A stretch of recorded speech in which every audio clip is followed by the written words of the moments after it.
নমস্কার, smart computer পক্ষ থেকে আমি শুভেন্দু সমস্ত দর্শকদের আন্তরিক শুভেচ্ছা জানিয়ে অন্নপূর্ণা যোজনার যে 12 পাতার ফর্মটি আপনারা সংগ্রহ করেছেন, সেই ফর্মটি কিভাবে পূরণ করবেন তার একটি বিস্তারিত ভিডিও নিয়ে চলে এসেছি আপনাদের সঙ্গে। ফর্ম ফিল আপের শুরুতে আপনাদের জানিয়ে রাখি, যেহেতু আপনার আধার কার্ড থেকে শুরু করে ব্যাঙ্ক অ্যাকাউন্ট সমস্ত ডকুমেন্টসে ইংরেজিতে নামটি লেখা রয়েছে, তাই আপনি বাংলা অথবা ইংরেজি যেই ফর্মটি নিয়ে রাখুন না কেন, ইংরেজিতে পূরণ করলে আমার মনে হয় এটি সঠিক হবে এবং সমস্ত সরকারি ক্ষেত্রেও ইংরেজিতে কম্পিউটারে নাম নথিভুক্ত করতে সুবিধা হয়। অন্নপূর্ণা যোজনার সরকারি পোর্টালে দেওয়া প্রদত্ত ফর্মটি শুধুমাত্র অন্নপূর্ণা যোজনার অন্তর্ভুক্তিকরণ নয়, এর সাথে সাথে আপনার পরিবারের সমস্ত তথ্য সংগ্রহের ফর্মও এটি। আজকের এই ফর্মটিতে আমি আমার পরিবারের মোট 5 জন সদস্যের সমস্ত তথ্য এই ফর্মটিতে উল্লেখ করব। পরিবারের বয়োজ্যেষ্ঠ বা কর্তা হিসাবে আমি আমার বাবাকে পরিবারের প্রধান বা head of the family HOF উল্লেখ করব।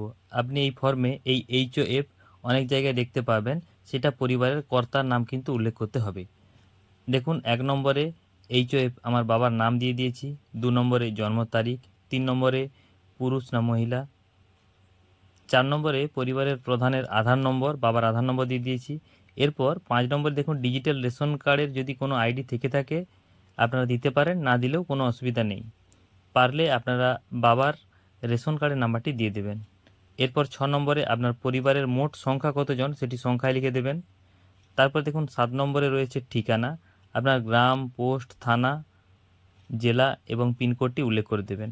তার সঙ্গে সঙ্গে দেখুন ডান দিকে এই আধার কার্ড অনুযায়ী সমস্ত তথ্য কিন্তু আপনাকে দিতে হবে এবং ডান দিকের ঘরে একটি করে টিক চিহ্ন দিয়ে দেবেন। এরপর যোগাযোগের জন্য মোবাইল নাম্বারটি দিয়ে দিবেন, পরিবারের যে কোনো একজনের হতে পারে। 9 নম্বরে দেখুন, এবারে কিন্তু আপনাকে বিস্তারিত আসতে হবে। এইখানে আপনার পরিবারের প্রধান ছাড়াও বাকি যে 4 জন সদস্য রয়েছে তাদের কিন্তু সমস্ত তথ্য উল্লেখ করতে হবে। এর সঙ্গে সঙ্গে দেখুন ডান দিকে একটি স্ল্যাব রয়েছে, অন্নপূর্ণা যোজনার জন্য আবেদন করা হচ্ছে, হ্যাঁ বলে একটি ঘর রয়েছে। তো যাদের যাদের অন্নপূর্ণার জন্য অ্যাপ্লাই হবে তাদের কিন্তু ওই ঘরটিতে টিক চিহ্ন দিতে হবে। এখানে পরিবারের প্রধান হিসাবে আমার বাবা একজন পুরুষ, তাই অন্নপূর্ণা ভাণ্ডারের জন্য আবেদন করতে পারবে না, তাই এই ঘরটিতে হ্যাঁ দিলাম না। এরপর দেখুন 1 নম্বরে আমার সদস্য একে আমার মায়ের সমস্ত তথ্য দিয়ে দিলাম, নাম, জন্ম তারিখ, পুরুষ না মহিলা, তার সঙ্গে সঙ্গে পরিবারের প্রধানের সঙ্গে সম্পর্ক মানে আমার বাবার স্ত্রী, সেই হিসাবে আমি ওয়াইফ উল্লেখ করে দিলাম। এরপর মা যেহেতু অন্নপূর্ণা ভাণ্ডার পাবে, 25 থেকে 60 বছর বয়সের মধ্যে বয়স, তাই আমি হ্যাঁতে টিক চিহ্ন দিয়ে দিলাম। এরপর 2 নম্বর সদস্যর ঘরে আমি আমার সমস্ত তথ্য আমি দিয়ে দিলাম, যেহেতু আমি পুরুষ তাই আমি অন্নপূর্ণার ঘরে টিক চিহ্ন দিলাম না। এরপর দেখুন সদস্য নম্বর 3-এ আমি আমার স্ত্রীর সমস্ত ডিটেলস আমি দিয়ে দিলাম, যেমনভাবে মায়েরও আমার দিয়েছি। এরপরে আমার স্ত্রীও যেহেতু 25 থেকে 60 বছর বয়সের মধ্যে পড়ছে, তাই অন্নপূর্ণা ভাণ্ডার পাওয়ার জন্য প্রযোজ্য, তাই তারও আমি হ্যাঁতে টিক দিয়ে দিলাম। এরপর 4 নম্বর সদস্যের ঘরে আমি আমার মেয়ের সম্পূর্ণ তথ্য দিয়ে দিলাম, 25 বছরের থেকে বয়স কম হয়, তাই তারও আমি অন্নপূর্ণা যোজনার জন্য হ্যাঁতে টিক চিহ্ন দিলাম না। এইভাবে আপনারা 5 জন পর্যন্ত পরিবারের প্রধানকে নিয়ে মোট 6 জনের একটি ফ্যামিলিতে আপনারা কিন্তু ফর্ম ফিল আপ করতে পারবেন। এরপর 10 নম্বরে রয়েছে যে পরিবারের সবার কিন্তু ব্যাংকের তথ্য এখানে দিতে হবে। HOF হিসাবে প্রথমে বাবার দিয়ে দেব ব্যাংকের নাম, অ্যাকাউন্ট নাম্বার এবং IFSC কোড। একইভাবে প্রত্যেকটি সদস্যদের কিন্তু এইভাবে আমি সব ব্যাংকের তথ্য দিয়ে দেব। এই ক্ষেত্রে আপনারা যে ব্যাংকটি ডিবিটি লিঙ্ক করা আছে, অর্থাৎ আধার কার্ডে যে ব্যাংকটি যুক্ত করা আছে সেই ব্যাংকটি কিন্তু আপনারা দিয়ে দিবেন। এই ক্ষেত্রে আমার মেয়ের ব্যাংক অ্যাকাউন্ট না থাকার জন্য আমি দিলাম না। আপনাদের যদি বাচ্চাদের ব্যাংক অ্যাকাউন্ট থেকে থাকে তাহলে আপনারা কিন্তু সেটা দিয়ে দিবেন। এরপর 11 নম্বর অপশানে আপনাদের সবাইকে কিন্তু আপনার ভোটের তথ্য দিতে হবে। সেই ক্ষেত্রে আপনি প্রথমে এপিক বা ভোটার কার্ডের নাম্বার দিয়ে দিবেন, তারপরে ভোটার লিস্ট থেকে সংগ্রহ করে আপনি অংশ নম্বর এবং যে সিরিয়াল নম্বর রয়েছে ভোটার লিস্টে সেটি কিন্তু আপনাদেরকে দিতে হবে। যাদের ভোটার কার্ড নেই সেই ক্ষেত্রে ভোটার কার্ডের নাম্বার দেওয়ার কোনো প্রয়োজন নেই। এরপর 12 নম্বর অপশানে জাতিগত শ্রেণীবিন্যাস কিন্তু আপনাকে উল্লেখ করতে হবে। আপনি যদি আনরিজার্ভ হয়ে থাকেন তাহলে ইউআরে টিক চিহ্ন করবেন, নাহলে যদি আপনি EWS, SC, ST বা OBC বা PVGTর মধ্যে হয়ে থাকেন তাহলে কিন্তু আপনি সেগুলোতে টিক চিহ্ন দিতে পারেন। তবে এই ক্ষেত্রে ইউআর ছাড়া বাকিদের কিন্তু সার্টিফিকেট বা জাতিগত শংসাপত্র থাকাটা উল্লেখযোগ্য। এরপর রেশন কার্ডের তথ্য অনুযায়ী আপনার যদি ডিজিটাল রেশন কার্ড থেকে থাকে তাহলে 1 নম্বর ঘরে হ্যাঁতে টিকচিহ্ন করবেন। যদি 1 নম্বর ঘরে হ্যাঁতে টিকচিহ্ন করেন তাহলে 2 নম্বর ঘরে আপনার কোন ধরনের রেশন কার্ড রয়েছে সেটিতে টিকচিহ্ন করবেন। AAY, PHH, SPHH, RKSY 1, RKSY 2 ও অন্তর্ভুক্তিহীন। এরপর 3 নম্বর অপশানটিতে আপনি কন্টিনিউ রেশন নিচ্ছেন কি না, যদি নিয়ে থাকেন তাহলে হ্যাঁতে টিকচিহ্ন করবেন। এরপরে কিন্তু আপনার বাড়ির সম্পত্তির তথ্য আপনাকে দিতে হবে। 1 নম্বরে দেখুন রয়েছে বাড়ির ধরন। এই ক্ষেত্রে যদি আপনার 2টি রুমের পাকা বাড়ি থেকে থাকে তাহলে নাতে টিকচিহ্ন করবেন, বা যদি পাকা বাড়ি না থেকে থাকে তাহলেও নাতে টিকচিহ্ন করবেন। যদি 3টি বা তার বেশি রুম যুক্ত আপনার পাকা বাড়ি থেকে থাকে তাহলে হ্যাঁতে কিন্তু টিকচিহ্ন করবেন। পারিবারিক জমির মালিকানা যদি থেকে থাকে, জলজমি থেকে থাকলে তাহলে কিন্তু আপনি হ্যাঁতে টিকচিহ্ন করবেন। সেই ক্ষেত্রে 3 নম্বরে দেখুন রয়েছে আপনার কত ডিসমিল জায়গা রয়েছে সেটিও কিন্তু উল্লেখ করে দিতে হবে। এরপর 4 নম্বর অপশানে দেখুন রয়েছে আপনার বাড়িতে কোনো যানবাহন রয়েছে কিনা। এক্ষেত্রে 2 চাকা বা 3 চাকা থাকলে হ্যাঁতে টিকচিহ্ন দেওয়ার প্রয়োজন নেই। যদি 4 চাকা থেকে থাকে বা তার থেকে বেশি চাকার গাড়ি থেকে থাকে তাহলে হ্যাঁতে টিকচিহ্ন দিয়ে সেই গাড়ির রেজিস্ট্রেশন নাম্বার কিন্তু এখানে দিতে হবে। এরপর দেখুন 5 নম্বরে রয়েছে পরিবার ভিত্তিক সদস্যদের স্বাস্থ্য বীমা। এই ক্ষেত্রে বলে রাখি, যদি কোনো পরিবারের ব্যক্তির কোনো বীমা থেকে থাকে তাহলে কিন্তু আপনারা সেগুলো উল্লেখ করতে পারেন, আবার নাও করতে পারেন। এই ক্ষেত্রে দেখুন আমি একটা উদাহরণস্বরূপ দিয়েছি। আমার বাবার ক্ষেত্রে PMJJBY রয়েছে, যার প্রিমিয়াম 436 টাকা প্রত্যেক বছর কাটে। এবং আমার ক্ষেত্রে আমি উদাহরণস্বরূপ একটি দিয়েছি, LICর ধরুন আমার ইন্স্যুরেন্স রয়েছে, সেই ক্ষেত্রে সাম অ্যাসিওর্ড 40,000 টাকা। এই ক্ষেত্রে ইয়ারলি কিন্তু 6,000 টাকা করে দিতে হবে। আমি একটা উদাহরণস্বরূপ দিয়ে দিলাম, আপনাদের চাইলে আপনারা দিতে পারেন, না চাইলেও নাও দিতে পারেন। চলে আসবো পরবর্তী পরিবারের আয় সংক্রান্ত তথ্য নিয়ে।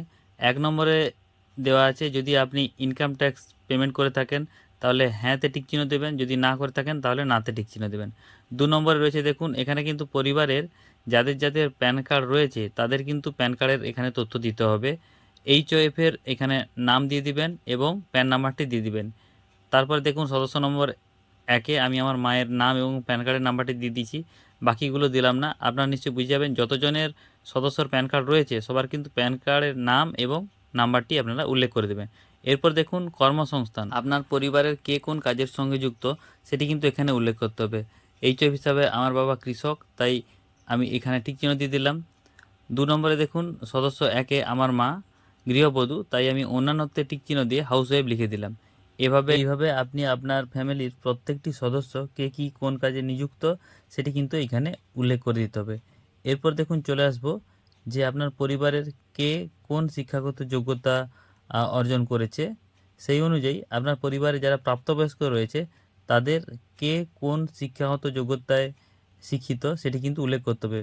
প্রথম ঘরে দেখুন দিয়ে দিবেন কতজন শিক্ষিত এবং নিচে কতজন অশিক্ষিত। এক্ষেত্রে কিন্তু প্রাপ্তবয়স্ক যারা তাদেরকেই উল্লেখ করা হবে। আমি ভুলক্রমে এখানে অশিক্ষিত প্রাপ্তবয়স্ক জায়গায় আমার মেয়ে হিসাবে আমি একজন দিয়ে দিয়েছি। দেখুন প্রথমে পরিবারের প্রধান HOF হিসাবে আমার বাবার শিক্ষিতর জায়গায় টিকচিহ্ন দিয়ে বাবার সর্বোচ্চ শিক্ষাগত যোগ্যতা দিয়ে দিলাম। এই ক্ষেত্রে বলে রাখি, আপনার পরিবারের সদস্য যদি ন্যূনতম 8ম শ্রেণী পাস করে থাকে তাহলেই কিন্তু আপনি শিক্ষিততে টিকচিহ্ন দিয়ে ন্যূনতম 8ম শ্রেণী পাস করতে পারেন, অর্থাৎ 8th পাস করতে পারেন, বা তার থেকে বেশি হতে হবে। 8 পাসের কমে হলে কিন্তু এখানে আপনাকে অশিক্ষিতের জায়গায় টিকচিহ্ন দিয়ে সর্বোচ্চ শিক্ষাগত যোগ্যতা লেখার কোনো প্রয়োজন নেই। এর ঠিক পরের অপশানে রয়েছে দেখুন আপনার পরিবারের কেউ কোনো সাংবিধানিক পদ, মন্ত্রী, সাংসদ, বিধায়ক অথবা পঞ্চায়েত কর্মী যদি হয়ে থাকে তাহলে হ্যাঁতে টিকচিহ্ন দেবেন, না হলে নাতে টিকচিহ্ন দেবেন। যদি হ্যাঁতে টিকচিহ্ন দেন তাহলে কোন পদে রয়েছে সেটি কিন্তু উল্লেখ করতে হবে এবং সদস্য নম্বর দিতে হবে। এরপর 6 নম্বরে সদস্য যদি কোনো পেনশনভোগী বা কোনো সরকারি কাজের পেনশন পেয়ে থাকেন, কোনো বেতনের পেনশন পেয়ে থাকেন, সার্ভিসের পরে যেটা হয়ে থাকে সেটা যদি পেয়ে থাকেন তাহলে হ্যাঁতে টিকচিহ্ন করবেন, যদি না পেয়ে থাকেন তাহলে নাতে টিকচিহ্ন করবেন। এরপর 7 নম্বর অপশানে আপনার পরিবার যদি কোনো GST ফাইল করে থাকে তাহলে হ্যাঁতে টিকচিহ্ন করবেন, না করলে নাতে টিকচিহ্ন করে দেবেন। পরিবারের মোট বার্ষিক আয় আমি এখানে 60,000 দিয়েছি, আপনি আপনার পরিবারের যে বার্ষিক আয় সেটা কিন্তু এখানে দিয়ে দেবেন। এরপর দেখুন অন্যান্য পরিচয় যে নথি রয়েছে সেই ক্ষেত্রে কিন্তু CA এর আপনার স্ট্যাটাস জানতে চাইছে। সেক্ষেত্রে যদি প্রযোজ্য হয়ে থাকে তাহলে CA এর আপনি তথ্য দিতে থাকবেন, না হলে প্রযোজ্য নয় বলে টিক চিহ্নটিতে আপনি টিক চিহ্ন করে চলে আসবেন। দেখুন তারপর 2 নম্বর অপশানে রয়েছে আপনাদের যদি কিষাণ ক্রেডিট কার্ড বা যদি কোনো শিল্পী ক্রেডিট কার্ড, মৎস্যজীবী ক্রেডিট কার্ড অথবা ছাত্রছাত্রীদের ক্ষেত্রে যদি কোনো স্টুডেন্ট ক্রেডিট কার্ড থেকে থাকে তাহলে কিন্তু এখানে উল্লেখ করতে হবে।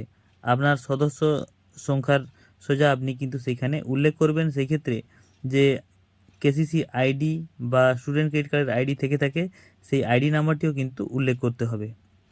এরপর দেখুন 3 নম্বরে রয়েছে যদি এসআইআরে আপনাদের কারোর কোনো নাম বাদ গিয়ে থাকে আপনার পরিবারের, তাহলে কিন্তু সেই ক্ষেত্রে আপনাকে হ্যাঁ বা যদি হয় তাহলে তার মামলার বিবরণ কিন্তু দিতে হবে। যদি ট্রাইব্যুনালে থেকে থাকে সেই ক্ষেত্রে ট্রাইব্যুনালের যে কেস নাম্বার সেটি কিন্তু দিতে হবে। আর যদি কোনো কিছু না হয়ে থাকে তাহলে আপনি প্রযোজ্য নয়তে টিক চিহ্ন করে দেবেন।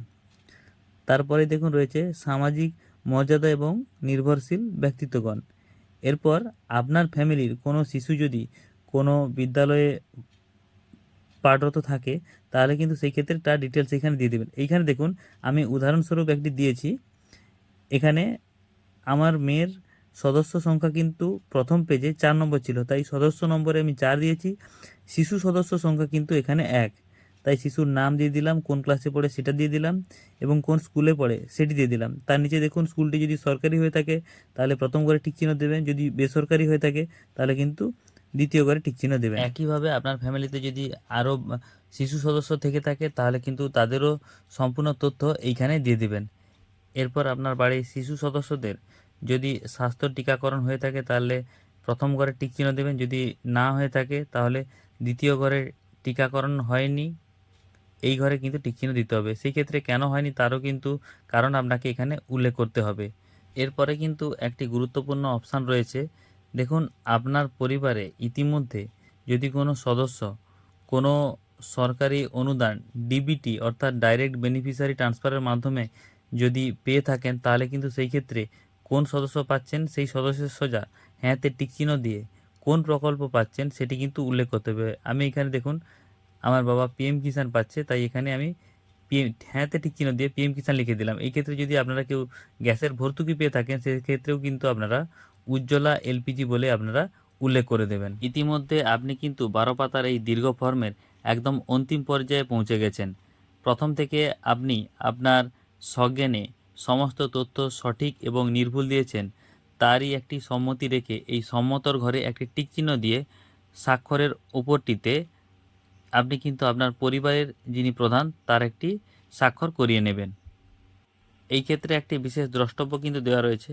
পরিবার বলতে এমন একদল ব্যক্তিত্বকে বোঝায় যারা সাধারণত একসঙ্গে বসবাস করেন এবং একই রান্নাঘর থেকে খাবার সংগ্রহ করেন। দীর্ঘদিন পর ভিডিও বানানোর জন্য ভিডিওর মধ্যে কিছু ভুল ত্রুটি থাকতে পারে, তার জন্য আমি ক্ষমা চেয়ে নিচ্ছি। আর ভিডিওটি যদি উপকার লেগে থাকে তাহলে অবশ্যই লাইক, কমেন্ট এবং শেয়ার করে দেবেন। পারলে চ্যানেলটিকে সাবস্ক্রাইব করে রাখবেন। আগামীতে এই চ্যানেলে ভিডিও দেওয়ার চেষ্টা করব।